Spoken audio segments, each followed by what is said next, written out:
నమస్తే, welcome to మనం TV. ప్రస్తుతం మనతో పాటు ఉన్న న్యాచురోపతి డాక్టర్ శివాని రెడ్డి గారు. సో మనకున్న హెల్త్ టిప్స్ కానీ హెల్త్ డౌట్స్ కానీ అడిగి తెలుసుకుందాం. హలో అండి శివాని గారు, నమస్తే. నమస్తే. అయితే ఎసిడిటీ గురించి మాట్లాడుకుందాం. పాపం ఈ ఎసిడిటీ ఉన్న వాళ్ళు సరిగ్గా తినలేరు, చేయలేరు, ఏది తిన్నా సరిగ్గా డైజెషన్ అవ్వదు యాహ్! కదా, చాలా ప్రాబ్లం ఫేస్ చేస్తూ ఉంటారు. అయితే మేజర్గా ఇది ఎందుకు వస్తుంది అంటారు? జనరల్గా చాలా మందిలో చూస్తున్నాం ఈ ప్రాబ్లం ఇప్పుడైతే. అయితే ఎందుకు వస్తుందంటారు? ఎలా తగ్గించుకోవాలి? మన ఫుడ్ హ్యాబిట్స్ ఏమన్నా చేంజ్ చేసుకోవాలా? మనం యావత్ ప్రపంచంలో చూసుకుంటే అండి 6500 రకాల స్పీషీస్ ఉన్నాయి. అందులో హ్యూమన్స్ మనం ఒకటి. అందరికన్నా అసిడిక్ స్టమక్ ఎవరిదైనా ఉంది అంటే అది మనదే. అవును. ఓకే. ఈ అసిడిక్ స్టమక్ని మనం బ్యాలెన్స్ చేసుకునే ఫుడ్ తీసుకోవాలి, కానీ దాన్ని అగ్రివేట్ చేసే ఫుడ్ తీసుకోకూడదు. అందరూ ఏమనుకుంటారు, జనరల్గా అసిడిటీ దేనివల్ల వస్తుంది అనుకుంటారు? టైంకి తినకుండా, ఇంకా జంక్ తినడం వల్ల ఆయిల్స్కి వస్తుంది అనుకుంటారు. బేసిక్గా మేము కూడా అలాగే అనుకునే వాళ్ళం ముందు.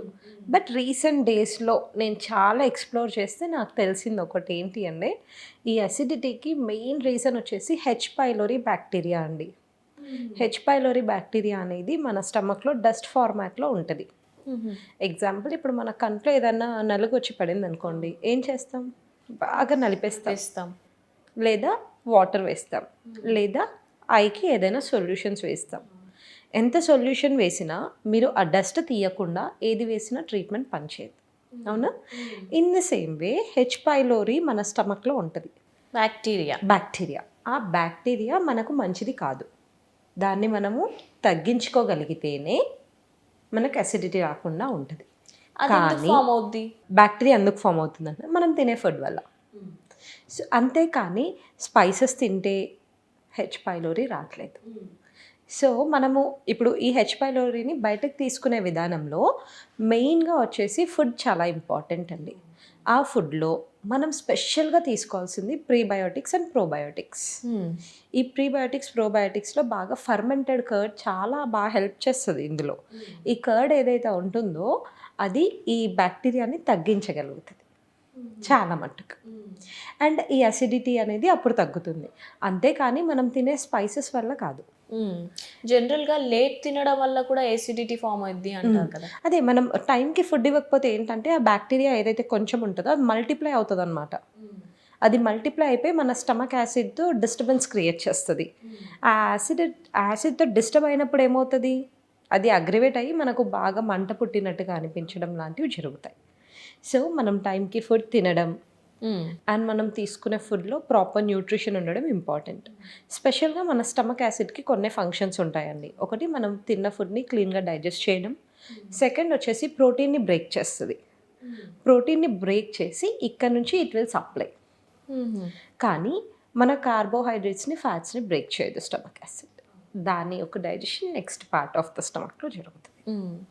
సో ఈ బ్యాక్టీరియాని తగ్గించుకోవడం ఇంపార్టెంట్ మనకి. ఈ బ్యాక్టీరియాని తగ్గించుకోవడానికి యాజ్ ఐ ఆల్రెడీ సెడ్, మనము ఆ కర్డ్ కంటెంట్ ఏదైతే ఉంటుందో కర్డ్ బాగా తీసుకోవాలి. ఈ కర్డ్ ఎవరైతే తీసుకోలేరో వాళ్ళకి న్యూట్రాసిటికల్స్ అవైలబుల్గా ఉంటాయండి. ఆ న్యూట్రాసిటికల్స్లో ఏంటంటే లైక్ సే ఒక 7 cups of curd equal to 1 pill. అలాంటివి వాడాలి. అలాంటివి వాడడం వలన they will come completely out of acidity. ఇదొక రీజన్ అయినప్పటికీ if you take caffeine food like కాఫీలు కానీ టీలు ఎక్కువ తీసుకున్నా, లేకపోతే మనము బాగా నాన్ వెజ్ ఎక్కువ తిన్నా, ఇరెగ్యులర్ టైంలో ఎక్కువ తిన్నా, స్లీప్ లేకపోయినా అసిడిటీ అగ్రివేట్ అయ్యే ఛాన్సెస్ ఉంటాయి.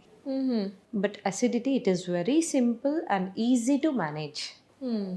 అసిడిటీకి ఇంతకు ముందు కాలంలో మనం చూసినట్టయితే అసిడిటీ వచ్చినా, మనకు గ్యాస్ట్రైటిస్ వచ్చినా మనకు ఫస్ట్ డాక్టర్స్ ఒక మెడిసిన్ ఇచ్చేవాళ్ళు, ట్రిపుల్ థెరపీ అనేసి, ప్రోటాన్ ఇన్హిబిషన్ థెరపీ లాగా ఇచ్చేవాళ్ళు.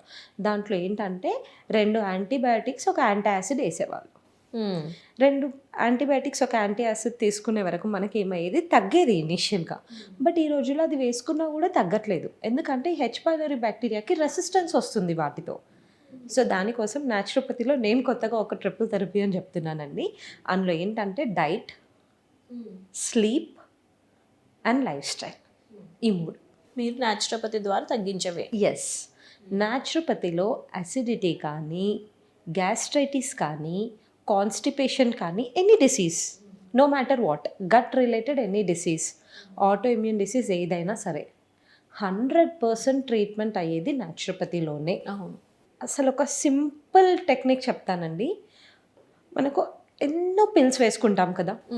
ఇప్పుడు ఎగ్జాంపుల్ మీకు ఈరోజు నైట్ మీరు బయట రాంగ్ లైఫ్ స్టైల్గా ఏదైనా చేశారో, ఏదైనా ఫుడ్ తిన్నారో, మిడ్ నైట్ మీకు బాగా పెయిన్ వస్తుంది. పెయిన్ వచ్చినప్పుడు మీరు ఇంట్లో ఏం చేస్తారు? ఒక ఈనో వేసుకుంటారు. అవును. అది ఇన్ కేస్ కంటిన్యూ అవుతే మీరు ఒక 1-2 డేస్లో డాక్టర్ దగ్గరికి వెళ్తే definitely he will put you on antacids. Gastritis అలా ఉంటే మాత్రం యాంటాసిడ్స్ పైన పెడతారు. యాంటాసిడ్ వేసుకున్నా కూడా పెయిన్ వస్తుంది కదా మరి. ఇది ఎందుకు గ్రహించట్లేదు మరి మనము? So here the natural ways comes in to the existence. ఇలా ఉన్నప్పుడు మనం ఏం చేయాలి? అట్లీస్ట్ మనం తినే ఫుడ్ టైంలో అట్లీస్ట్ ఒక గంట ముందు వాటర్ తాగకూడదు. మనం తిన్న తర్వాత హాఫ్ అన్ అవర్ వరకు వాటర్ తాగకూడదు. కానీ చాలామందికి ఏంటి అభ్యాసం? ఒక 2 ముద్దలు తింటారు, ఒక గ్లాస్ వాటర్ తాగుతారు. అలా తాగడం వల్ల ఏంటంటే డైజెషన్ సరిగ్గా జరగదు. వాటి వల్ల ఇలాంటి ఎఫెక్ట్స్ వస్తాయి.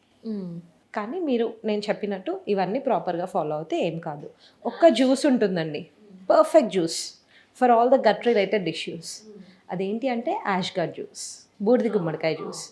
అది కనుక మనము ఎంటీ స్టమక్లో మార్నింగ్ ఈవినింగ్ 2 times 21 days తీసుకుంటే అట్లీస్ట్ మీరు పిల్స్ యూస్ చేయడం ఒక 1 monthలో తగ్గుతుంది. ఇప్పుడు మీరు చెప్పిన యాష్గార్డ్ జ్యూస్ ఎసిడిటీకే కాకుండా చాలా మట్టికి యూజ్ అవుతుంది కదండి. అంటే జనరల్గా హెల్త్ ఇష్యూస్ ఏదన్నా కానీ తీసుకోవచ్చు. వెయిట్ లాస్ కూడా పనిచేస్తుంది అంటే చాలా బాగా వర్క్ చేస్తుందండి. గట్ రిలేటెడ్ డిజార్డర్ ఏదైనప్పటికీ, say from mouth disorders to the constipation and piles, అన్నిటికీ బాగా పనిచేస్తుంది. ఇన్ కేస్ మీ డైజెషనే సరిగ్గా ఉంటే మీరు ఒబేసిటీ ఎందుకు అవుతుంది మీకు? అవును. సో ఇది ఒకటి పవర్ఫుల్ జ్యూస్ అండి. ఎలాంటి డిసీజ్ అయినప్పటికీ, ఎంతటి డిసీజ్ అయినప్పటికీ అట్లీస్ట్ ఈ జ్యూస్ తీసుకుంటే 50 to 70% మీరు బెటర్ అవుతారు. ఎస్. మీ క్లినిక్లో ట్రీట్మెంట్ కావాలి? మా క్లినిక్లో మేము వచ్చేసి దీనికి అక్యుపంక్చర్ ఇస్తాము, along with the diet charts ఇస్తాము, కొన్ని న్యూట్రాసిటికల్ సప్లిమెంట్స్ ఇస్తాము. వాటితో పాటు one thing I wanted to mention అండి, ఈ అసిడిటీ ఎవరికైతే ఉంటుందో వాళ్ళకి కొన్ని హెర్బ్స్ చాలా బాగా పనిచేస్తాయి. మన కిచెన్లోనే దొరుకుతాయి.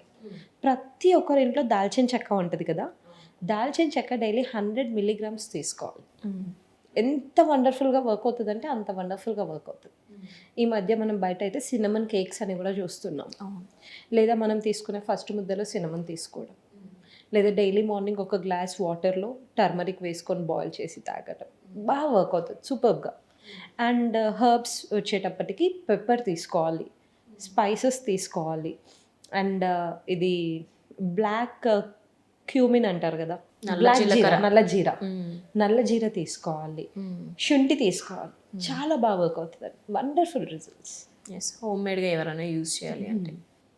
సో మనము ఇలాంటి సింపుల్వి ఉన్నప్పుడు ఒకసారి మనం డాక్టర్ దగ్గరికి వెళ్తున్నాము, వాళ్ళు మెడిసిన్ ఇస్తున్నారు, వేసుకుంటున్నాము. కానీ మనం మన కోసం మనం క్వశ్చన్ చేసుకోవాలి, వై ట్యాబ్లెట్ వేసుకుంటున్నా అయినా తగ్గట్లేదు, వై నా ఒక్కరికే అసిడిక్ అవుతుంది, వై ఇంకా నాతో పాటే ఇదే ఫుడ్ వేరే వాళ్ళు తింటున్నారు, వాళ్ళకి అవ్వట్లేదు, వై. ఈ క్వశ్చన్స్కి మీరు ఎప్పుడైతే ఆన్సర్ వెతుక్కోగలుగుతారో డెఫినెట్గా ఉన్న ఇష్యూ నుంచి బయటపడతారు. ఎస్. రైట్ అండి. థ్యాంక్ యూ అండి. Thank you.